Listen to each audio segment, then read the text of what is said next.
Bom dia, Rafael Bizin, estrategista Santander Private Banking, 28 de janeiro. Ontem foi um dia de forte correção no exterior, com queda de mais de 2,5%, tanto da Nasdaq quanto do S&P 500. Mas não dá para atribuir esse desempenho ruim a surpresas negativas no âmbito dos fundamentos, né? Se a gente for observar na média, os resultados corporativos das empresas que estão sendo conhecidos até agora lá nos Estados Unidos e que são referentes ao quarto trimestre, estão surpreendendo para cima os analistas. Adicionalmente, o governo continua com aquela intenção de ampliar gasto público para preservar a atividade econômica, mesmo no momento em que os dados de crescimento estão resilientes. Então isso também só conspira a favor do mercado.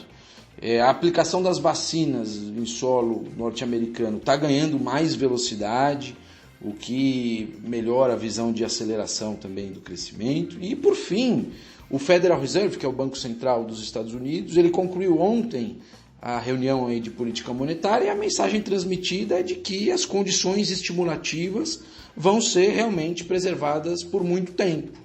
Então, o Fed reconheceu que tem uma dinâmica boa da atividade, mas ele fica ressaltando que o setor de serviços e o emprego, especialmente dos mais vulneráveis, dos mais pobres e tudo mais, ainda está muito distante, né, da melhora desejada e, além disso, voltaram a ser impactados negativamente pela essa recente onda aí da Covid-19. Ou seja, né, nessas circunstâncias, as condições para que ele continue comprando ativos, continue injetando liquidez no sistema e para que ele mantenha o juro nesse nível de zero por muito tempo, essas condições estão absolutamente satisfeitas, né?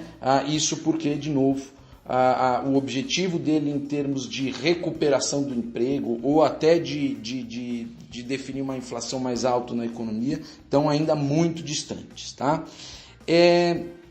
Então, diante disso, assim, o que resta para explicar o tombo de ontem das bolsas lá fora, movimento esse que está continuando agora bem cedo também, o que resta para explicar são as condições técnicas e especulativas, que acabam levando aí a exageros para cima e para baixo, né? São, de fato, os fatores de risco que a gente tem chamado a atenção de forma repetida, e que podem estar agora desencadeando, né, uma queda intermediária dos ativos, mas que não necessariamente significa uma reversão de tendência, como a gente também já falou. Sim, os sinais de fragilidade, de irracionalidade e exuberância, eles estão muito presentes.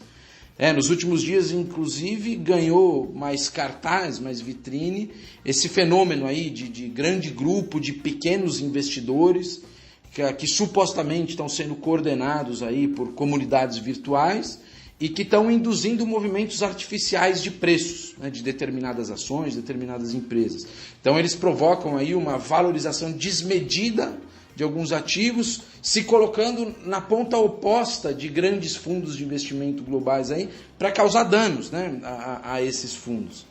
Enfim, assim, o que a gente sabe é que o fluxo de informação nas redes, a redução de custos para operar, né, no mercado financeiro, no varejo, essa ampla liquidez global, tudo isso dá combustível mesmo para esse tipo de evento, mas também essa democratização do acesso ao mercado e às informações não é um mal em si, né? Mas a gente precisa entender como isso funciona para aprimorar melhor as instituições, os controles, porque pode gerar muita volatilidade, muito excesso e movimentos como esses que a gente tem visto aí recentemente, tá? Aqui no Brasil, o Ibovespa, ele até se segurou bem nessa quarta-feira, haja vista que caiu aí 0,5% contra a queda de mais de 2% das bolsas norte-americanas.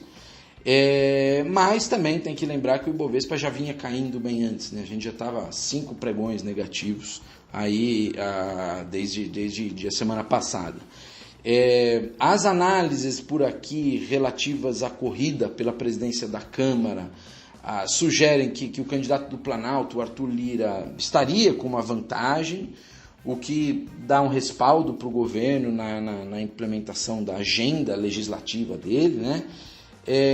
O Lira, ele já defendeu acelerar a reforma administrativa e também fala com frequência sobre preservação de responsabilidade fiscal, mas assim também, né, o mercado então gosta disso, mas de toda forma também o mercado já atribui uma probabilidade relevante de que vai haver extensão do auxílio emergencial, talvez por crédito extraordinário, ou seja, deixando esse gasto aí fora da regra do teto dos gastos.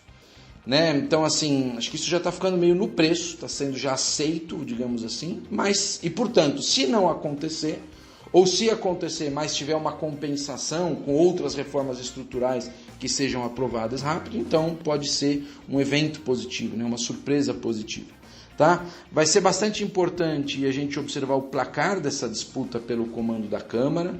Se o Arthur Lira efetivamente vencer, e se ele tiver mais de 300 votos, por exemplo, ele precisa de 257, né? Mais de 257 para ganhar. Mas se ele tiver 300, por exemplo, isso vai sinalizar um poder maior do governo de estabelecer a pauta, né? E também pode ser positivo sob alguns pontos de vista. Tá?